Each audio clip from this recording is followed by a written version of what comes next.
I convinced my wife she only had a few weeks to live. She didn't react the way I expected.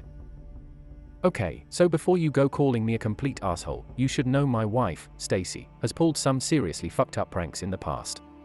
Like last August, after my mom got hit by that 18-wheeler, she secretly signed up for ventriloquism lessons so that during the funeral she could throw her voice and yell, "Get me out of here, I'm still alive, damn it," while the pallbearers lowered the casket.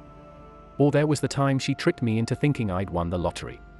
That alone I might have laughed off, except she also convinced me to call my very married asshole boss and tell him the whole department knows he fucked his secretary at the office Christmas party. So I'd been looking for a little payback, you might say. Just last week, Stacy came down with a ferocious migraine, and 3 days in bed with a damp rag across her head didn't help one bit, so off to the hospital we went. From across the desk in his cramped office, Dr. Mercer said she needed a brain scan. He also suggested that, in his professional opinion, we should brace ourselves for the worst. Time slowed down while we waited for the diagnosis. Adrift and forlorn, we held each other for hours on end while the seconds ticked by on the clock above the mantelpiece. Oh sure, my beloved kept a brave face, but any time she returned from her solo walks, her eyes would be all red and puffed out. Well, this morning Dr. Mercer finally called while Stacy was at the store. He used the landline because she hadn't answered her mobile. "So what's the diagnosis?" I asked, my stomach folding itself in knots. Again and again he insisted he couldn't discuss the case with anyone besides the patient, although 10 minutes of groveling wore him down. He sighed, lowered his voice, then said he had a hunch Stacy and I would have cause for celebration this Valentine's Day. All joy seeped back into the world. I thanked the doc a million times before collapsing into the chair, an idea for a prank already blooming in my mind. And boy, was it a doozy. At the lounge table, I rubbed my eyes until they turned all bloodshot, and then practiced my sullen face. Soon I heard little Miss Loves to Prank come through the front door, kick off her shoes, and shuffle along the hall. As she stepped into the room, I looked up without saying a single word. A hand shot up over her mouth. I swallowed a gulp. Then, in a thin, weak voice, I said, "Dr. Mercer called. Is it bad?" Rather than answer, I simply pretended to sob into my hands. Stacy didn't burst into tears or scream, nor did she collapse on the floor. Instead, she let out a deep sigh and threw her head back.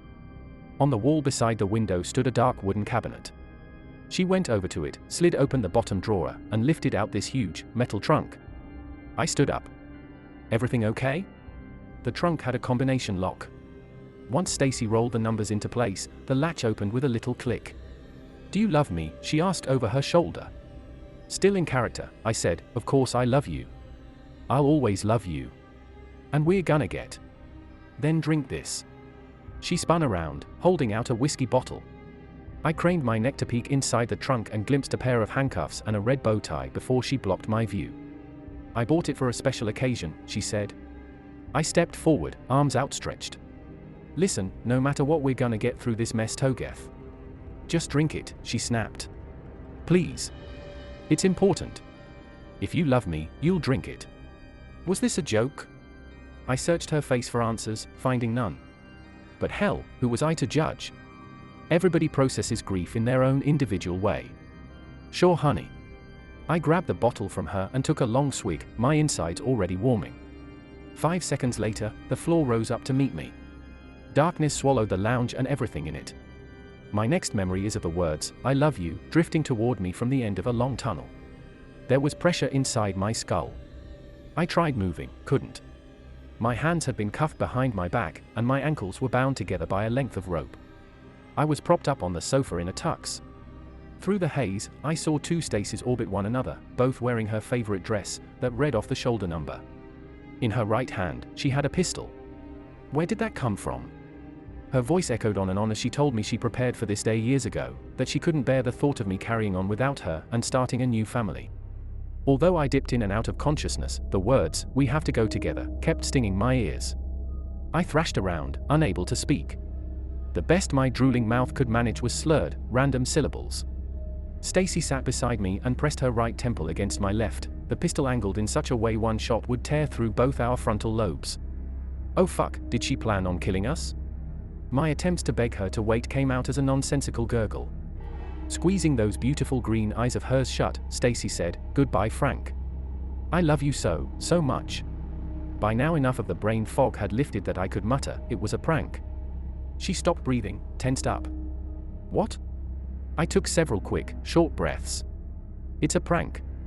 Dr. Mercer said you'll be fine, so I set you up, as payback for the lottery thing.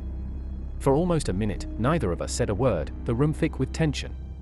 Then, forcing a smile, she said, "Well done." She stood.